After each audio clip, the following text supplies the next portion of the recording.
We are forecasting that the global economy will be stronger in 2015 than it was in 2014. You need good leadership, you need good support from the global community. The world always is uncertain. South Africa is going to be under pressure.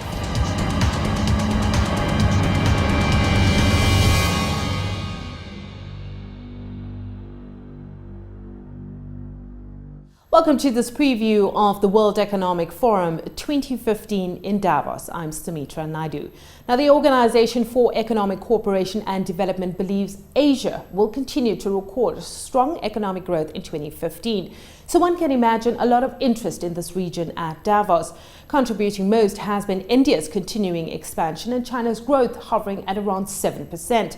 However, Japan remains a concern.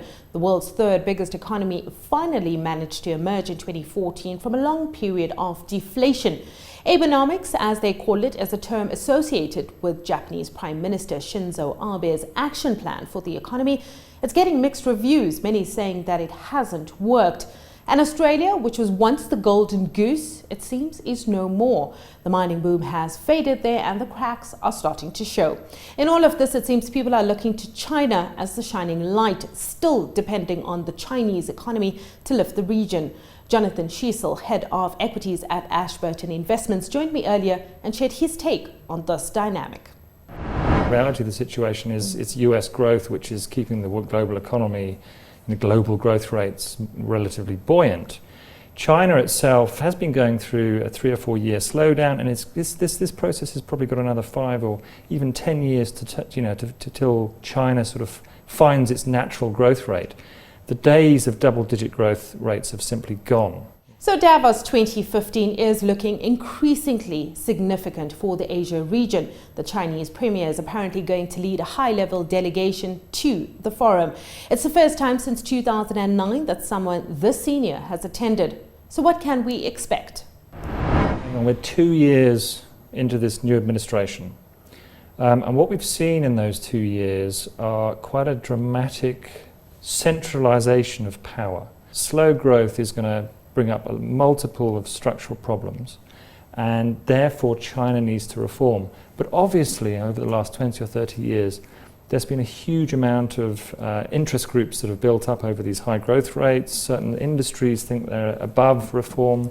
So that's the reason that I think we're seeing a big delegation from China. The message I think we'll see is China is reforming. We're still very much open for business.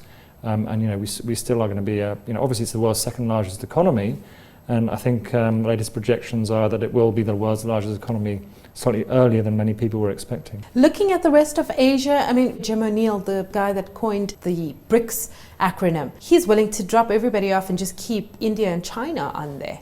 We've been looking at those two economies sort of together from an investment perspective for some time.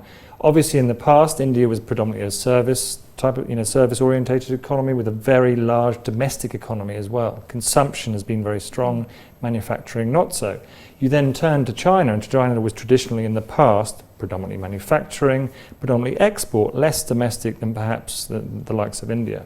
But obviously what we've seen over the last few years with oil prices falling and commodity prices falling in general is you've seen quite a divergence of performance, and hence that's why I guess everybody's saying you don't need a Brazil, you don't need a Russia. Focus on the actual underlying consumers of commodities, and that dovetails quite nicely with our thinking, and it has, as I say, we've been thinking that since the early part of last decade. But if people are increasingly bullish on Asia and the dollar, where does that leave developing markets like Brazil and South Africa in terms of investment?